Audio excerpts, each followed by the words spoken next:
गणेश चतुर्थी व्रत कथा। नमस्कार भाइयों बहनों, जय माँ गायत्री। आप सभी का मेरे यूट्यूब चैनल शुभकर माही अष्टो में स्वागत है। आज के इस वीडियो में सुनते हैं गणेश चतुर्थी व्रत कथा। आप सभी से अनुरोध है, अगर आप मेरे चैनल पर पहली बार आए हैं तो प्लीज़ हमारे चैनल को सब्सक्राइब, वीडियो को लाइक और वीडियो को ज़्यादा से ज़्यादा शेयर अवश्य करें, ताकि आपके साथ साथ आपके अपने भी इस कथा का लाभ ले सकें। पौराणिक कथा के अनुसार स्कंद कुमार कहते हैं कि समस्त ऋषियों, आप लोग पुराण में वर्णित मंगलदायिनी कथा को सुनिए, जिसमें भगवान श्री गणेश के व्रत के महात्म का वर्णन किया गया है।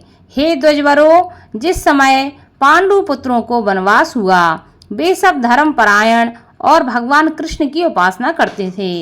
एक समय की बात है कि अपनी इच्छा से भ्रमण करते हुए व्यास जी उन लोगों की कुटिया पर पहुंच गए। व्यास जी को देखकर सभी करवद्ध हो गए, उनके सम्मुख खड़े हो गए और कहने लगे, आपके दर्शन करके हम लोग धन्य हो गए और साथ ही हमारी कुटिया भी धन्य हो गई। आज आपके दर्शन से हमारा जीवन धन्य हुआ। आज हम लोगों का सब कुछ सफल हुआ, क्योंकि आज हम लोगों ने आपके दर्शन प्राप्त किए हैं। आपके दर्शन मात्र से कष्टों का निवारण हो जाता है। आपने मेरी कुटिया में पदार्पण किया है, अतः हम लोग आपका स्वागत करते हैं। हम लोग राजयुत होकर भी आज अपने आप को धन्य मान रहे हैं। ऐसा कहकर पांचों पांडव भीमसेन, युधिष्ठिर, अर्जुन, नकुल और सहदेव उन्हें प्रणाम करके उनके सामने खड़े हो गए। पाद, अर्घ्य, आचमन और आसन प्रदान करके द्रौपदी ने हाथ जोड़कर उनसे कहना प्रारंभ किया, हे मुनिवर, मैं राजरानी होकर भी दुर्योधन की भरी सभा में केस पकड़कर अपमानित हुई और वनवासिनी बनाई गई। अब मैं क्या उपाय करूं जिससे हमारे सभी क्लेशों का शमन हो जाए तथा हमारे शत्रुओं की पराजय हो जाए। इस प्रकार युधिष्ठिर द्रौपदी के संकट नाशक उपाय पूछने पर सर्वज्ञ व्यास जी ने कृपा पूर्वक उन्हें उपाय बताया। हे महाराज, इस प्रकार संपूर्ण विश्व में आपके जैसा कोई दूसरा धर्मात्मा नहीं है। मैं आपसे ऐसे व्रत का वर्णन करूंगा, इससे आपके समस्त दुखों और कष्टों का निवारण हो जाएगा। इस व्रत शुभदायक, फलदायक, दिव्य और पृथ्वी पर सभी मनोरथों को पूर्ण करने वाला है। इस व्रत के करने से विद्यार्थियों को विद्या और धनार्थियों को धन का लाभ होता है। इस संबंध में एक प्राचीन कथा है, जिसका मैं तुमसे वर्णन करता हूँ। युधिष्ठिर, उसे तुम ध्यान से सुनो। प्राचीन समय की बात है। सतयुग में चंद्रसेन नामक एक राजा थे। वे अपनी रानी के साथ दीक्षा लेकर परिवार के सहित रहते थे। वे अपने स्वजनों, उनके पुत्रों एवं कुटुंबियों के साथ अपना जीवन आनंद पूर्वक व्यतीत कर रहे थे। सौभाग्य से उनकी रानी बहुत ही गुणवती तथा पतिव्रता थी। हे राजन, युधिष्ठिर उनका नाम रत्नावली था। वह पतिव्रत का पालन करने वाली थी। स्कंद जी कहते हैं कि हे मुनिवरों, राजा और रानी में परस्पर बहुत प्रेम था। एक समय दैव योग से शत्रुओं ने उनके राज्य को हस्तगत कर लिया। शत्रुओं ने राजा के कोष पर अधिकार करने के साथ ही सेना पर भी अपना आधिपत्य जमा लिया। राजा का साथ अपने भाई बंधुओं से छूट गया। राजा भ्रष्ट होकर राजा अपनी रानी रत्नावली के साथ वन में चले गए। एक ही वस्त्र में लिपटे वे दंपत्ति भूख प्यास से विकल हो गए। हे युधिष्ठिर, रानी रत्नावली के साथ राजा अकेले वन में भटकने लगे। दोनों भूख प्यास से पीड़ित होकर वन में चलते चलते उन दोनों को सूर्यास्त हो गया। उस भयंकर वन में शेर, बाघ, चकवा, बगुला, कोयल और सारस रहते थे। रानी के पैर में कांटा चुभ जाने से राजा को महान कष्ट का अनुभव हुआ। उस वन में घूमते हुए राजा ने प्रातःकाल महर्षि मार्कंडेय को दूर से ही देखा। धीरे धीरे चलकर वहां तक पहुँचे और उन्हें दंडवत प्रणाम किया। उनकी पत्नी ने श्री मुनि को बारंबार प्रणाम किया। वन में विराजमान तपस्वी एवं जितेंद्रिय मुनि मार्कंडेय जी से हाथ जोड़कर राजा ने कहा। राजा ने पूछा कि हे मुनिवर, मैंने पूर्व जन्म में ऐसा कौन सा पाप किया था जिससे मेरी राजलक्ष्मी शत्रुओं द्वारा छीन ली गई है। मार्कंडेय मुनि ने उत्तर दिया कि हे राजन, आप अपने पूर्व जन्म के वृतांत को सुनिए। मैं आपको बतला रहा हूँ। एक बार आखेट यानी कि शिकार के लिए आप गहन वन में चले गए। हरिणित, चीते, खरगोश का शिकार करते करते उस वन में रात हो गई और अधिक मास की चतुर्थी आ गई। उस वन में आपने एक सुंदर सरोवर देखा और उसके किनारे लाल रंग की साड़ी पहने हुए नाग कन्याओं को देखा। वे सब गणेश जी की पूजा कर रही थीं। यह देखकर आपको बड़ा आश्चर्य हुआ। आपने वहां पहुंचकर बड़ी नम्रता पूर्वक पूछा कि हे स्वर्गगामिनी देवियों, गणेश जी की पूजा कैसे करनी चाहिए? आप लोग मुझे भी इस पूजा के बारे में कृपया करके बताएं। इसका प्रभाव हमें बतलाइए, क्योंकि मैं भी पूजन करना चाहता हूँ। नाग कन्याओं ने उत्तर दिया कि आप गणेश जी की पूजा कीजिए।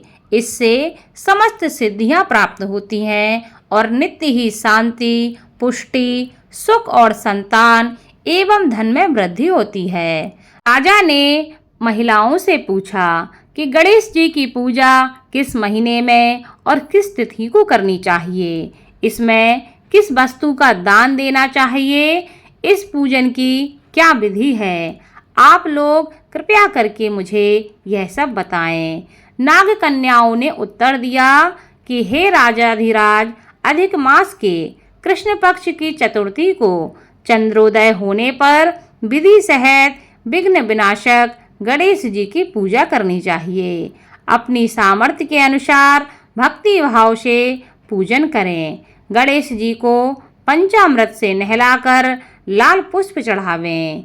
गंध, धूप, दीप, नैवेद्य, दूब, 2 वस्त्र, सुगंधित द्रव्य चढ़ावें। घी चीनी से बने हुए 15 लड्डू का भोग बनावें। उसमें से 5 लड्डू गणेश जी को अर्पण करें और 5 ब्राह्मण को दान दे दें। कुंवारी कन्याओं को पहले देकर बाद में स्वयं भोजन ग्रहण करें। गणेश जी की प्रसन्नता के लिए समस्त सामग्री गणेश जी को अर्पित करनी चाहिए। उसके बाद गणेश चतुर्थी की कथा को अवश्य सुनना चाहिए। ऐसा करने से मनुष्य की सभी मनोकामनाएं पूरी होती हैं एवं समस्त सिद्धियों की प्राप्ति होती है। गणेश जी के पूजन की यही विधि है। नाग कन्याओं की बातें सुनकर राजा ने उन्हें बारंबार नमस्कार किया। इस प्रकार राजा ने वहां गणेश जी के व्रत का मन में संकल्प करके सरोवर के तट पर जाकर गणेश जी का ध्यान किया और वहां से चले गए। इसके प्रभाव से गणेश जी आप पर प्रसन्न हो गए और आपको पुत्र, स्त्री, धन धान्य आदि से पूर्ण कर दिया। आपके महल में रत्नों के हार, स्वर्ण, गौ, हाथी एवं घोड़े, धन धान्य की वृद्धि होने लगी। कोई भी अभाव आपके जीवन में ना रहा। लेकिन कुछ दिनों के बाद आप धन को पाकर अपना व्रत भूल गए। इसके अनंतर आप उस जन्म में मृत्यु को प्राप्त हुए। हे राजन, उस जन्म में जो पूजन किया था उसके प्रभाव से आपका जन्म राजवंश में हुआ और सहृदय की मित्रता, सुंदर नारी का समागम एवं सुंदर शरीर की प्राप्ति होने से धनमद में आकर आपने व्रत करना छोड़ दिया, जिसके कारण आपकी ऐसी दुर्गति हुई है। राजा ने पूछा कि हे ब्राह्मण, अब मैं कौन सा काम करूं जिससे वर्तमान संकट से मुक्ति मिल जाए, जिस उपाय से हमारे जीवन के विघ्नों और कलेशों का नाश हो जाए तथा मुझे शांति की प्राप्ति हो। हे मुनिश्रेष्ठ, कृपया करके मुझे उपाय बताएं। मार्कंडेय मुनि ने कहा कि हे महाराज, पूर्वोक्त रीति से आप गणेश जी की पूजा कीजिए और संकटनाशन गणेश जी के व्रत को कीजिए। इससे गणेश जी प्रसन्न होंगे और आपको पुनः राज्य वैभव प्राप्त होगा। इसलिए संपूर्ण कष्टों के शमनार्थ आप स्वयं गणेश जी की पूजा कीजिए। व्यास जी कहते हैं कि मार्कंडेय जी की बात सुनकर राजा ने उन्हें प्रणाम किया और अपने भवन को लौट गए। रानी के साथ राजा ने भक्ति पूर्वक विधिवत व्रत करना प्रारंभ किया। व्रत के करने से उनके शत्रुओं का नाश हुआ। उन्होंने अपना खोया हुआ राज्य पुनः प्राप्त किया। गणेश जी की पूजा करने से सभी वस्तुएं सुलभ ही हो जाती हैं और सभी कार्यों में सफलता मिलने लगती है। स्कंद कुमार जी कहते हैं कि व्यास जी के वचन सुनकर महाराज युधिष्ठिर ने हाथ जोड़कर उनसे फिर से पूछा। युधिष्ठिर ने कहा कि हे कष्टों को दूर करने वाले महर्षि, इस चतुर्थी के व्रत की विधि बतलाइए। किस नाम से, किस मास में, किस प्रकार से गणेश जी की पूजा करनी चाहिए, तब इस व्रत में किस चीज का आहार ग्रहण करना चाहिए, कृपया करके हमारा मार्गदर्शन करें। तब व्यास जी कहते हैं कि हे राजन, अधिक मास में चतुर्थी को गणेश्वर के नाम से पूजा करनी चाहिए।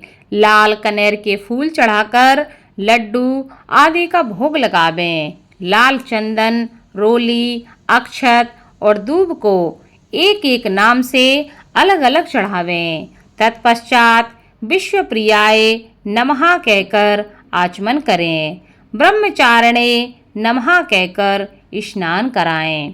गणेश्वराय नमः से वस्त्र पहनाएं। पुष्टिदाय नमः से चंदन चढ़ावें। विनायकाय नमः से पुष्प चढ़ाएं। उमासुताय नमः से धूप समर्पित करें। रुद्रप्रियाय नमः से दीप समर्पित करें। विघ्ननाशिने नमः से नैवेद्य अर्पित करें। फलादात्रे नमः से तांबूल चढ़ाएं। संकटनाशिने नमः से फल चढ़ावें। इसके बाद विघ्न विनाशक गणेश जी से प्रार्थना करें कि हे सुंदर मुख वाले गणेश जी, मैं भव बाधा से ग्रस्त एवं भय से पीड़ित और कलुषों से संतप्त हूँ। आप मेरे ऊपर प्रसन्न होइए। हे दुख दारिद्र के नाशक गणनायक जी, मेरी रक्षा कीजिए।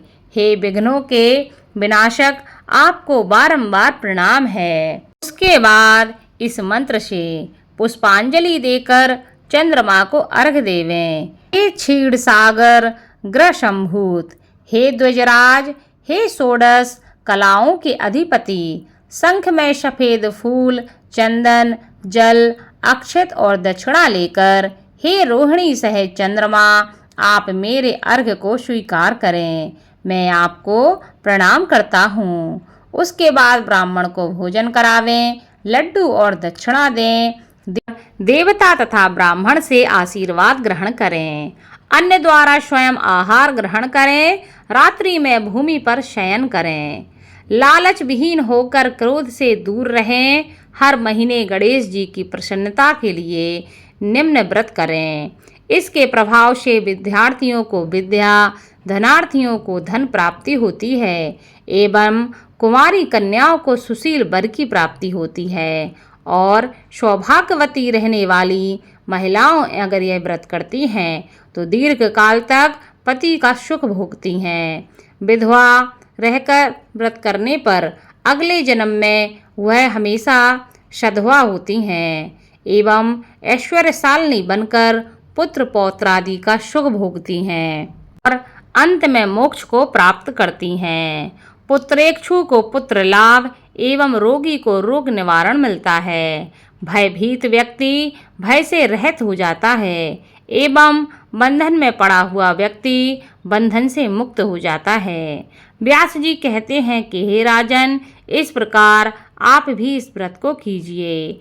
इस संकट नाशक चतुर्थी व्रत करने से आप गणेश जी की कृपा से अपने राज्य को पुनः प्राप्त कर लेंगे।